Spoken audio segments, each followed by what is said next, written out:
8 ತಿಂಗಳಾಗಿತ್ತು ಈ ಸ್ಟಿಕ್ನ ನಾನು ನೋಡಿ. ಆದರೂ ತುಂಬಾ ಖುಷಿ ಆಗ್ತಿದೆ, ಹಾಗೆ ಕೂಡ ತುಂಬ ಬೇಜಾರು ಕೂಡ ಆಗಿತ್ತು. ಹಾಗೆ ನನ್ನ ಚಾನಲ್ನ ಯಾರು ನೋಡ್ತಾ ಇದ್ದೀರಾ ಫಸ್ಟ್ ಟೈಮ್ ಅವರು ಫಸ್ಟ್ ಸಬ್ಸ್ಕ್ರೈಬ್ ಮಾಡಿ, ಹಾಗೆ ವಿಡಿಯೋ ಇಷ್ಟ ಯಾರು ಲೈಕ್ ಮಾಡಿ, ಹಾಗೆ ನಿಮ್ಮ ಕುಟುಂಬ ಹಾಗೂ ಫ್ರೆಂಡ್ಸ್ಗೂ ಕೂಡ ನನ್ನ ವಿಡಿಯೋನ ಶೇರ್ ಮಾಡಿ, ಅವ್ರನ್ನ ಕೂಡ ಸಬ್ಸ್ಕ್ರೈಬ್ ಆಗೋ ಥರ ಹೇಳಿ. Hi, welcome back Hema Sumanth log. ನಾನು ತುಂಬ ದಿನ ಆಗಿತ್ತು ಲಾಗ್ನ ಅಪ್ಲೋಡ್ ಮಾಡಿ ಕೂಡ ಕ್ಯಾಮ್ರಾ ಮುಂದೆನೇ ನಾನು ಬಂದಿರಲಿಲ್ಲ. ಆಲ್ಮೋಸ್ಟು 8 ತಿಂಗಳು 9 ತಿಂಗಳು ಹತ್ತತ್ರನೇ ಆಗೋಯ್ತು. ಯಾಕಪ್ಪ ಅಂತ ಅನ್ಕೋಬೋದು ನೀವು, ತುಂಬಾ ಬೇಜಾರಾಗುತ್ತೆ, ಹೇಳ್ಕೊಳಕ್ಕೂ ಕೂಡ ಏನು ಮಾಡೋಕ್ಕಾಗಲ್ಲ. ಹಾಗಾಗಿ ಇವತ್ತು ಆಷಾಢ ಶುಕ್ರವಾರ, ಇವತ್ತಿಂದ ಮತ್ತೆ ಕಮ್ಬ್ಯಾಕ್ ಮಾಡೋಣ ಯೂಟ್ಯೂಬ್ ಚಾನಲ್ಗೆ ಅಂತ ಅಂದ್ಕೊಂಡಿದ್ದೀನಿ. ನಾನು ಕಮ್ಬ್ಯಾಕ್ ಮಾಡಿ ಮತ್ತೆ ಮುಂದೆ ಕೂಡ ಈ ಥರ ವಿಡಿಯೋ ಮಾಡಿಕೊಂಡು ನನ್ನ ಖುಷಿಗೋಸ್ಕರ, ಬೇರೆಯವ್ರ ಖುಷಿಗೋಸ್ಕರ ಅಲ್ಲ, ನನ್ನ ಖುಷಿಗೋಸ್ಕರ ನಾನು ವಿಡಿಯೋ ಮಾಡಿಕೊಂಡು ನಗ್ನಗ್ತಾ ಖುಷಿಯಾಗಿರೋಣ ಅಂತ ಅಂದ್ಕೊಂಡಿದ್ದೀನಿ. ಹಂಗಾಗಿ ಆಷಾಢ ಶುಕ್ರವಾರದಿಂದಲೇ ಸ್ಟಾರ್ಟ್ ಮಾಡ್ತಾ ಇದ್ದೀನಿ.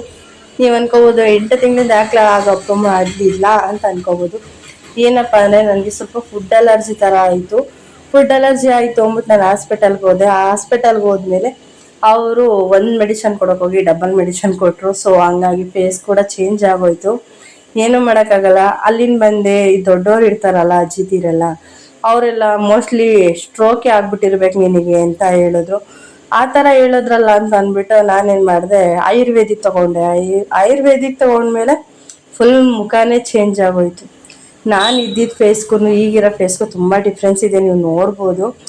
ಆಗಾಯ್ತಲ್ಲ ಅಂತ ಅಂದ್ಬಿಟ್ಟು ನಾನೊಂದು 3-4 ತಿಂಗಳು ರೆಸ್ಟ್ಗೆ ಹೋದೆ ಅಮ್ಮನ ಮನೆಗೆ. ಅಲ್ಲೆಲ್ಲ ಮುಗಿಸ್ಕೊಂಡು ವಾಪಸ್ ಬಂದೆ. 1 ತಿಂಗಳು ಪಾಪ ಎಕ್ಸಾಮ್ ಎಲ್ಲ ಮುಗಿಸ್ದೆ. ಮತ್ತೆ ಬೇಸಿಗೆ ರಜೆ ಬಂತು ಅಂತ ವಾಪಸ್ ಹೋದೆ. ಮುಖ ಕೂಡ ಸರಿ ಹೋಗುತ್ತೆ ಅನ್ನೋ ಭರವಸೆಯಲ್ಲಿ ಬೇರೆ ಕಡೆ ಎಲ್ಲ ಹಾಸ್ಪಿಟಲಿಗೆ ತೋರಿಸಿ ಒಂದು 4-5 ಥರ ತೋರಿಸಿದ್ದೀನಿ. ನಾನು ಒಂದು ಮೆಡಿಷನ್ ಹಿಡಿಲಿಲ್ಲ, ಅದಕ್ಕೋಸ್ಕರ ಬೇರೆ ಕಡೆ ಎಲ್ಲ ತೋರಿಸಿ ಒಬ್ಬರು ಮಾಡಿದ ಎಡವಟ್ಟು ನನ್ನ ಜೀವನದಲ್ಲಿ ಫುಲ್ಲು ಬೇಡ ಅನ್ನೋ ರೀತಿ ತಂದು ನಿಲ್ಲಿಸ್ಬಿಡ್ತು. ಏನೂ ಮಾಡೋಕ್ಕಾಗಲ್ಲ, ಅದು ನನ್ನ ಟೈಮ್ ಆಗಿತ್ತು. ಆದರೆ ಒಂದು ಖುಷಿ ಇದೆ, ಏನಪ್ಪ ಅಂತಂದರೆ ನನ್ನ ಕೆಟ್ಟ ಟೈಮಲ್ಲಿ ಯಾರು ನನ್ನವರು ಯಾರು ನನ್ನವರಲ್ಲ ಅನ್ನೋದನ್ನ ಫಸ್ಟು ತಿಳ್ಕೊಂಡಿದ್ದೀನಿ ನಾನು. ಅದೊಂದು ಖುಷಿ ಇದೆ. ಯಾಕಪ್ಪ ಅಂತ ನಾನು ತುಂಬ ಜನ ನನ್ನವರು, ನನಗೋಸ್ಕರ ಇದ್ದಾರೆ, ನಾನು ಏನೇ ಆದರೂ ನನ್ನ ಜೊತೆ ನಿಲ್ತಾರೆ ಅಂತ ಅಂದ್ಕೊಂಡಿದ್ದೆ. ಆದರೆ ಯಾರು ನನ್ನವರಲ್ಲ. ಏನಿದ್ರು ನನಗೋಸ್ಕರ ನಾನು ಬದುಕಬೇಕು, ನನ್ನವ್ರು ಯಾರು ಅಂತ ತಿಳಿತು. ಸೊ ತಿಳಿಸ್ಕೊಟ್ಟವ್ರಿಗಂತೂ ತುಂಬ ಥ್ಯಾಂಕ್ಸ್ ಹೇಳ್ತೀನಿ ನಾನು. ಯಾಕಪ್ಪ ಅಂದರೆ ನೀವು ಮಾಡಿದ್ದು ಒಂದು ಇದು ನನ್ನ ಲೈಫೇ ಚೇಂಜ್ ಆಗೋಯ್ತು. ಮೊದಲಿದ್ದಿದ್ದು ಹೇಮಂಗೂ ಈಗಿರೋ ಹೇಮಂಗೂ ತುಂಬ ಡಿಫ್ರೆನ್ಸ್ ಇದೆ. ಸೊ ನೀವು ಮಾಡಿದ್ದು ನೀವೇ ಅನುಭವಿಸ್ತೀರಾ. ನನಗಾದಿದ್ದು ನೋವು ನಿಮ್ಗಾಗದೆ ಇರುತ್ತೆ ಅಂತ ಅಂದ್ಕೋಬೇಡಿ. ನಾನು ಚಿಕ್ಕದ್ರಲ್ಲೇ ಅನುಭವಿಸಿದ್ದೀನಿ, ನೀವು ದೊಡ್ಡವರಾದ್ಮೇಲೆ ಅನುಭವಿಸ್ತೀರಾ. ನೀವು ಮಾಡಿದ್ದು ನೀವು ಉಣ್ತೀರಾ ಅಂತ ಹೇಳೋಕ್ಕೆ ಇಷ್ಟಪಡ್ತೀನಿ. ಹಾಗಾಗಿ ಆಷಾಢ ಶುಕ್ರವಾರ ಆಗಿತ್ತಲ್ಲ ಇವತ್ತು, ಹಂಗಾಗಿ ಪೂಜೆ ಮಾಡಿಬಿಡೋಣ. ಆಮೇಲೆ ಕೇಳಿದೆ, ಸ್ವಲ್ಪ ನನಗೆ ಸ್ವಲ್ಪ ಆರೋಗ್ಯ ಕೂಡ ಸರಿ ಇರಲಿಲ್ಲ, ಹಾಗಾಗಿ ಪೂಜೆ ಮಾಡು ಅಂತಂದರು. ಈ ಉಪ್ಪಿನ ದೀಪ ಇರ್ತಾರಲ್ಲ ಅದು ಹಚ್ಚು ಆಷಾಢ ಶುಕ್ರವಾರದಲ್ಲೂ ಒಳ್ಳೇದಾಗ್ಬೋದು 1 ತಿಂಗಳಲ್ಲಿ ಅಂತಂದರು. ಸೊ ಹಂಗಾಗಿ ಅದನ್ನು ಕೂಡ ಒಂದ್ಸಲ ಮಾಡಿಬಿಡೋಣ ನಂಬಿಕೆ ಇಟ್ಟು ಅಂತ ಅಂದ್ಬಿಟ್ಟು ಅದನ್ನು ಕೂಡ ಟ್ರೈ ಮಾಡ್ತಾಯಿದ್ದೀನಿ. ಭಗವಂತ ನನ್ನ ಮೇಲೆ ಕರುಣೆ ತೋರಿಸಿ ಯಾವತ್ತು ನನಗೆ ಒಳ್ಳೆ ಲೈಫ್ ಕೊಡ್ತಾನೆ ಅಂತ ಗೊತ್ತಿಲ್ಲ. ಈಗಿರೋ ಲೈಫ್ ಕೂಡ ಏನಿಲ್ಲ, ಚೆನ್ನಾಗಿದೆ. ಆದರೆ ಆರೋಗ್ಯ ಸ್ವಲ್ಪ ಏರುಪೇರಿದೆ, ಏನೂ ಮಾಡೋಕ್ಕಾಗಲ್ಲ. ಆರೋಗ್ಯ ಸರಿ ಇರಲಿಲ್ಲ ಬಿಡು, ಇನ್ನು ಮತ್ತೆ ಕಮ್ಬ್ಯಾಕ್ ಮಾಡೋಣ ಅಂತ ಅಂದ್ಕೊಂಡೆ. ಆದರೆ ಏನು ಮಾಡಲಿ, ನನ್ನ ಟೈಮ್ ಸರಿ ಇರಲಿಲ್ಲ, ಬ್ಯಾಡ್ ಟೈಮ್ ಆಗಿಬಿಟ್ಟಿದೆ. ಏನೂ ಮಾಡೋಕ್ಕಾಗಲ್ಲ. ಏನೇ ಮಾಡೋಕ್ಕೋದ್ರೂ ಕೂಡ ಕೆಟ್ಟದಾಗುತ್ತೆ ಹೊರತು ಒಳ್ಳೇದಂತೂ ಆಗಲಿಲ್ಲ.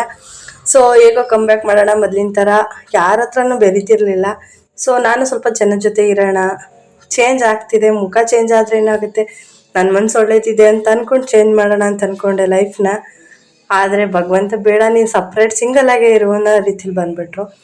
ಸೊ ಪಾಪುನ ಹಾಸ್ಪಿಟಲ್ಗೆ ಕರ್ಕೊಂಡು ಹೋಗ್ತಿದ್ದೆ, ಸೀರಿಯಸ್ ಆಗಿತ್ತು ಅಂತ ಅಂದ್ಕೊಂಡು ಹುಷಾರಿಲ್ಲದೆ. ಸೊ ಗಾಡೀಲಿ ಬಿದ್ದೆ, ತಲೆ ಕೈ ಕಾಲೆಲ್ಲ ಏಟ್ ಮಾಡಿಕೊಂಡೆ. ಈಗಲೂ ಕೂಡ ಪೇಯ್ನ್ ಇದೆ, ಏನೂ ಮಾಡೋಕ್ಕಾಗಲ್ಲ. ಆದರೆ ಇನ್ನೇನು ಮಾಡಲಿ, ಮಕ್ಳಿಗೋಸ್ಕರ ನಾವು ನಮ್ಮ ನೋವನ್ನ ಮರೀಬೇಕು. ನನಗೆ ನನ್ನ ಮಕ್ಳಿಗಿಂತ ಹೆಚ್ಚಾಗಿ ನನ್ನ ಫ್ಯಾಮಿಲಿಗೋಸ್ಕರ ನಾನು ಮರಿಬೇಕು. ನನಗೆ ಎಷ್ಟೇ ನೋವಿದ್ರು ಕೂಡ ನನಗಿಂತ ಹೆಚ್ಚಾಗಿ ಅವರೇ ತುಂಬ ಬೇಜಾರು ಮಾಡ್ಕೋತಾರೆ. ಅವ್ರು ಬೇಜಾರು ಮಾಡ್ಕೊಂಡಿರೋದು ನನ್ನ ಕೈಲಿ ನೋಡೋಕ್ಕಂತೂ ಆಗಲಿಲ್ಲ. ಈ 8 ತಿಂಗಳ ನರ್ಕ ಅನುಭವಿಸಿದ ರೀತಿಲೇ ಆಗೋಗಿದೆ. ನನ್ನ ಜೀವನದಲ್ಲಿ ಎಷ್ಟು ನೋವು ತಿಂದಿರಲಿಲ್ವೇನೋ, ನಾನು ಅಷ್ಟೊಂದು ನೋವು ತಿಂದ್ಬಿಟ್ಟಿದ್ದೀನಿ. ಸೊ ಬೇಜಾರಾಗುತ್ತೆ, ಏನೂ ಮಾಡೋಕ್ಕಾಗಲ್ಲ. ಇನ್ನು ಮುಂದೇನಾದರೂ ನಗ್ನಗ್ತಾ ಇರೋಣ ಅಂತ ಅಂದ್ಕೊಂಡಿದ್ದೀನಿ. ಭಗವಂತ ಯಾವ ರೀತಿ ನಡೆಸ್ತಾನೆ ಅನ್ನೋ ರೀತಿ ನನಗೆ ಗೊತ್ತಿಲ್ಲ. ಹಾಗಾಗಿ ಇವತ್ತು ನಾನು ಆಷಾಢ ಶುಕ್ರವಾರ ಮಾಡೋಣ ಅವ್ರು ಬೆಳಗ್ಗೆ 3 ಗಂಟೆಗೆ ಎದ್ದಿದ್ದೀನಿ ನಾನು ಇವತ್ತು. ನೋಡೋಣ ಭಗವಂತ ಈ ರೀತಿ ಏನಾದರೂ ಒಳ್ಳೇದು ಮಾಡ್ತಾನೇನೋ, ಇನ್ನು ಮುಂದೇನಾರ ನಿಮ್ಮದೇಗಿರೋಕ್ಕೆ ಬಿಡ್ತಾನ. ಕಷ್ಟ ಕೊಡ್ತಿದ್ದಾನೆ, ಪರಿಹಾರನೂ ಕೂಡ ಅಲ್ಲೇ ಕೊಟ್ಟಿರ್ತಾರೆ ನನಗೋಸ್ಕರ. ನಾನು ನೋಡಿರೋದು, ನಾನು ಬಿದ್ದರೂ ಕೂಡ ಎದ್ದೇಳ್ತೀನಿ ಅನ್ನೋದು ಶಕ್ತಿ ನನ್ನಲ್ಲಿದೆ. ಯಾರಿಂದನೂ ನಾನು ಹೇಳಿಸ್ಕೊತೀನಿ ಅನ್ನೋದು ನನ್ನಲ್ಲಿಲ್ಲ. ಹಂಗಾಗಿ ಇಷ್ಟು ದಿನ ನಾನು ಲಾಗ್ನ ಅಪ್ಲೋಡ್ ಮಾಡೋಕ್ಕೆ ಆಗಿರಲಿಲ್ಲ, ಯಾವುದ್ರಲ್ಲೂ ಕೂಡ ವಿಡಿಯೋ ಮಾಡಲಿಲ್ಲ. ಹಂಗೆ ತುಂಬ ಜನ ನನ್ನ ಬರ್ಡೇಲಿ ಕೂಡ ಬಂತು ಮೆಸೇಜು, ಯಾಕೆ ನೀನು ಮುಖನ ತೋರಿಸ್ತಿಲ್ಲ, ಮುಖ ಯಾಕೆ ತೋರಿಸ್ತೆ, ನೀನು ಫೋಟೋಸ್ನ ಮಾಡ್ತೀಯ, ಫೋಟೋಸ್ ಕೂಡ ಅಪ್ಲೋಡ್ ಮಾಡ್ತಿಲ್ಲ, ಲಾಗ್ ಅಪ್ಲೋಡ್ ಮಾಡಲ್ಲ, ಇನ್ಸ್ಟಾದಲ್ಲಿ ರೀಲ್ ಬಿಡ್ತಿಲ್ಲ, ಯಾಕೆ ಇರೋ ಬರೋ ವೀಡಿಯೋನ ಡಿಲೀಟ್ ಮಾಡಿಸ್ತಾ ಇದೆಯಾ ಅಂತ ಕೇಳಿದ್ರು. ನಾನು ಬಂದಿರೋ ಮೆಸೇಜ್ಗಳು ತುಂಬಾ ಬಂದೈತೆ. ನನಗೆ ನ್ಯೂ ಫಾಲೋವರ್ಸ್ಗಿಂತ ನನ್ನ ಫ್ರೆಂಡ್ಸು, ಫ್ಯಾಮಿಲಿ, ಪರಿಚಯದವರು ಅವರೇ ಜಾಸ್ತಿ ಮೆಸೇಜ್ ಮಾಡಿರೋದು. ಅವ್ರಿಗೆಲ್ಲ ಹೇಳೋದು ಇಷ್ಟೇ, ನನಗೆ ಹುಷಾರಿರಲಿಲ್ಲ ಅಂತ ಹೇಳಿದೆ. ಏನು ಹುಷಾರಿಲ್ಲ ಅಂತೆಲ್ಲ ಕೇಳ್ತಿದ್ರಿ. ಸೊ ಇಷ್ಟೇ ಆದಿದ್ದು ಕಾರಣ, ನನ್ನ ಲೈಫಲ್ಲಿ ಈ ಥರ ಘಟನೆ ನಡೀತು. ಸೊ ಹಂಗಾಗಿ ನೋವು ತಿಂದೆ. ಹಾಗಾಗಿ ಉಪ್ಪಿನ ದೀಪ ಹಚ್ಚೋಣ ಅಂತ ಹಚ್ಚುತ್ತಾ ಇದ್ದೀನಿ. ತುಂಬ ಜನ ಹಚ್ಚಿದ್ದಾರೆ, ಹಚ್ಚಿದವರು ಕೂಡ ಒಳ್ಳೇದಾಗಿದೆ. ನಾನು ಕೂಡ ಅದಕ್ಕೆ ಒಳ್ಳೇದಾಗಿ ಅನ್ನೋ ಒಂದೇ ಕಾರಣಕ್ಕೋಸ್ಕರ ಮಾಡ್ತಾಯಿದ್ದೀನಿ. ಇನ್ನು ನನ್ನ ಪಾಪು ಕೂಡ ತುಂಬಾ ಚೆನ್ನಾಗಿದ್ದಾನೆ ಈಗ, ಮೊದಲಿಗಿಂತ ಈಗ ತುಂಬ ಚೆನ್ನಾಗಿದ್ದಾನೆ. ಈಗ ಅವನು ಕೂಡ ಅಂಗನವಾಡಿಗೆ ಸೇರಿಸಿದ್ದೀನಿ. ಅವನು ಕೂಡ ಮಂಡಸರಿಗೆ ಹೋಗ್ತಿದ್ದಾನೆ, ಇರಲಿ ಓದ್ಲಿ ಅಂತ ಅಂದ್ಬಿಟ್ಟು ನಾನು ಕೂಡ ಮನೇಲಿ ಇಟ್ಕೊಂಡಿಲ್ಲ. ಅವ್ನು ಮನೇಲಿದ್ದರೆ ತುಂಬ ತರಲೆ, ಹಾಗಾಗಿ ಅವನು ಕೂಡ ಕಳಿಸಿದ್ದೀನಿ. ಇನ್ನು ನನ್ನ ದೊಡ್ಡ ಮಗ ಚೆನ್ನಾಗಿದ್ದಾನೆ. ಇಷ್ಟು ಹೇಳ್ಬೋದು, 8 ತಿಂಗಳಿಂದ ಲಾಗ್ ಅಪ್ಲೋಡ್ ಮಾಡಿರಲಿಲ್ವಲ್ಲ. ಸೊ ಈಗ ಇನ್ನೊಂಥರ ಖುಷಿ ಆಗ್ತಿದೆ ನನಗೆ. ನ್ಯೂ ಜರ್ನಿ ಸ್ಟಾರ್ಟ್ ಮಾಡ್ದಂಗೆ ಅನ್ನಿಸ್ತಾ ಇದೆ. ನೀವು ಅಂದ್ಕೋಬೋದು ಏನು ಇಷ್ಟು ಖುಷಿಯಾಗಿದ್ದಾಳೆ ಅಂತ ಅನ್ಕೋಬೋದು ನೀವು. ಇಲ್ಲ, ತುಂಬಾ ಖುಷಿ ಆಯ್ತೈತೆ. ಯಾಕಪ್ಪ ಅಂದರೆ ಇಷ್ಟು ದಿನ ಲಾಗ್ ಅಪ್ಲೋಡ್ ಮಾಡಲಿಲ್ಲ, ಅವ್ನು ಕ್ಯಾಮ್ರಾ ಮುಂದೆ ಬರಲಿಲ್ಲ, ಅವ್ನು ಫೋಟೋ ತಗೊಳ್ಳಿ, ಮೊಬೈಲಲ್ಲಿ ಕೂಡ ನಾನು 8 ತಿಂಗಳಾಗಿದೆ ಒಂದು ಸೆಲ್ಫಿ ತೊಗೊಂಡಿಲ್ಲ ನಾನು ಇವತ್ತುವರೆಗೂ. ಅಷ್ಟು ಬೇಜಾರಾಗ್ಬಿಟ್ಟಿತ್ತು ಜೀವನದಲ್ಲಿ. ಇನ್ನು ಮುಂದೆ ಈ ಥರ ಇರಬೇಡ ಅಂತ ತುಂಬ ಜನ ಹೇಳಿದ್ರು.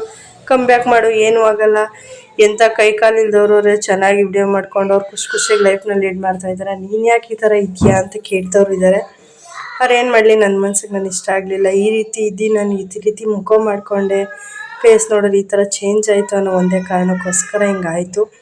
ಇನ್ನೇನೂ ಮಾಡೋಕ್ಕಾಗಲ್ಲ. ಇನ್ನು ಮುಂದೆ ಚೆನ್ನಾಗಿರೋಣ ಅಂತ ಅಂದ್ಕೊಂಡಿದ್ದೀನಿ. ಸೊ ಕಮ್ ಬ್ಯಾಕ್ ಮಾಡ್ತೀನಿ ಇವತ್ತು. ಹಾಗಾಗಿ ವಾರ ಕೂಡ ರೆಡಿ ಆಯಿತು. ಇನ್ನು ವಾರ ಮಾಡ್ತಾಯಿದ್ದೀನಿ ನಾನು. ನೀವು ಅಂದ್ಕೋಬೋದು ಏಮ್ಮ ಫುಲ್ ಒಂಥರ ಡಿಫ್ರೆಂಟಾಗಿ ಕಾಣಿಸ್ತೀಯ ಅಂತ ಅಂದ್ಕೋಬೋದು. ಪರವಾಗಿಲ್ಲ, ಕಮೆಂಟ್ ಮಾಡಿ, ಡಿಫ್ರೆಂಟಾಗಿ ಇದ್ದೀನಿ. ಹಾಗೆ ವಾರ ಮಾಡಿದೆ. ಆ ಭಗವಂತನು ಕೇಳಿದೆ, ನಾನು ಮುಂದೆ ಕೂಡ ಚೆನ್ನಾಗಿರ್ತೀನ, ನಾನು ಮೊದಲಿನ ಥರ ಆಗ್ತೀನ ಅಂತ. ಹಾಗಾಗಿ ರಾಯರು ಕೂಡ ಪ್ರಸಾದ ನೀಡಿದ್ರು ಇವತ್ತು. ಖುಷಿನೇ ಆಯಿತು ನನಗೂ ಕೂಡ. ಇಲ್ಲಿ ಫೋಟೋದಲ್ಲಿ ನಾನು ಮಧ್ಯಾಹ್ನ ನಿಂತ್ಕೊಂಡಿರೋದ್ರಿಂದ ವೀಡಿಯೋದಲ್ಲಿ ಸರಿಯಾಗಿ ಕಾಣ್ತಿಲ್ಲ. ಸೊ ಬೇಜಾರಾಗುತ್ತೆ. ಅದು ಬೀಳೋದು ನಾನು ವಿಡಿಯೋ ಮಾಡಬೇಕಿತ್ತು ಅನ್ನೋ ಒಂದು ಭರವಸೆ, ಒಂಥರ ಖುಷಿ, ಏನೋ ಒಂಥರ. ಅರೆ ಬೀಳೋದು ನಾನು ಮಾತ್ರ ನೋಡೋಂಗಾಯ್ತು, ನಿಮಗೆ ತೋರ್ಸೋಕ್ಕಾಗಲಿಲ್ಲ. So sorry. ಇನ್ನು ಮುಂದೆ ನಾನು ಕಂಟಿನ್ಯೂಸ್ ಆಗಿ ಲಾಗ್ನ ಅಪ್ಲೋಡ್ ಮಾಡ್ತೀನಿ. ನಾನು ಒಂದು ಮನ್ಸಲ್ಲಿ ಅಂದ್ಕೊಂಡಿದ್ದೀನಿ, ನನ್ನ ಮುಖ ಚೇಂಜ್ ಆದ್ರೇನು, ನಾನೇ ತಾನೇ ಇರೋದು ಅಂದ್ಬಿಟ್ಟು ದೇವರಿಗೆ ನೈವೇದ್ಯ ಕೂಡ ಮಾಡ್ತಾಯಿದ್ದೀನಿ. ಈಗ ಏನಿಲ್ಲ, ಸ್ವಲ್ಪ ಅವಲಕ್ಕಿ ಇತ್ತು, ಅವಲಕ್ಕಿ ಯೂಸ್ ಮಾಡೋಣ ಅಂತ ಅಂದ್ಕೊಂಡಿದ್ದೀನಿ. ಮಾಮೂಲಿ ಬೆಲ್ದನ್ಗೆ ಏನು ರೆಸಿಪಿ ಹಾಕ್ತೀವೋ ನಾವು, ಏನೇನು ಐಟಮ್ ಹಾಕ್ತೀವೋ ಅದನ್ನೇ ಹಾಕೋದು. ಅದನ್ನು ನಾನು ಅಕ್ಕಿ ಬದಲು ಇವತ್ತು ನಾನು ಅವಲಕ್ಕಿ ಹಾಕಿ ಮಾಡೋಣ ಅಂತ ಅಂದ್ಕೊಂಡಿದ್ದೀನಿ.